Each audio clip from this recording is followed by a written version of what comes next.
అనంతపురం జిల్లా రాయదుర్గం నియోజకవర్గంలో ఎమ్మెల్యే కాల్వ శ్రీనివాసులు పర్యటించారు. ఈ సందర్భంగా ఎన్నో ఏళ్లుగా ప్రజలు తీవ్ర ఇబ్బందులు ఎదుర్కొంటున్న ప్రధాన డ్రైనేజీ కాలువను ఎమ్మెల్యే పరిశీలించారు.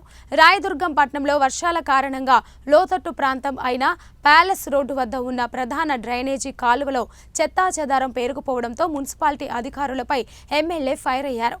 డ్రైనేజీ కాలువ పూడిక తీత పనులు సక్రమంగా చేయటానికి మున్సిపల్ అధికారులకు ఆదేశించారు. వర్షపు నీరు కాలువలో బ్లాక్ అవడం వలన రోడ్లపైన ఇళ్లలోకి అంగళ్ళలోకి మురికి నీరు చేరడంతో ప్రజలు తీవ్ర ఇబ్బందులు ఎదుర్కొంటున్నారన్నారు. వర్షపు నీరు సక్రమంగా పారే విధంగా చర్యలు తీసుకోవాలని అధికారులకు ఆదేశించారు.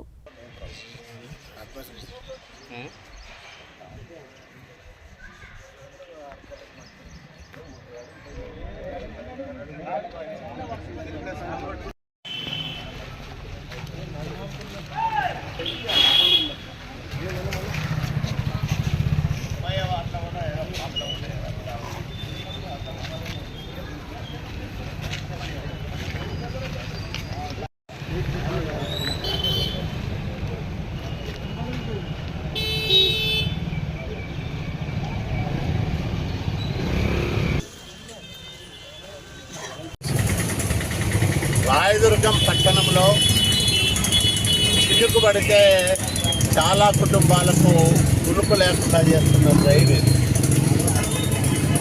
సగానికి పైగా పూడిక పేరుకుపోయి మురుగునీటి కాలువ సామర్థ్యం తగ్గిపోయి వర్షపు నీరు సక్రమంగా పారని కారణంగా ఎక్కడికక్కడ రోడ్లపైకి ఇళ్లలోకి షాపుల్లోకి నీరు చేరి ప్రజలు ఇబ్బందులు పడుతూ ఉన్నారు. దీన్ని దృష్టిలో పెట్టుకొని నిన్న కౌన్సిల్ సమావేశంలో దీనిపైన చర్చించాం. ఈరోజు కమిషనరు మున్సిపల్ అధికారులను తీసుకొచ్చి దీన్ని చూపించాం. రేపే పనులు ప్రారంభం చేయమని, తక్షణం పూడిక తీసి ఈ మురుగునీటి కాలువ సామర్థ్యాన్ని పెంచమని, ఇది ఎక్కడైతే పుట్టప్ప తోట వరకు ఉందో అక్కడి వరకు పూడిక తీసి వర్షపు నీరు సక్రమంగా పారే విధంగా చర్యలు తీసుకొని ప్రజలకు ఇబ్బందులు లేకుండా చూడాలని అధికారులను కోరాం.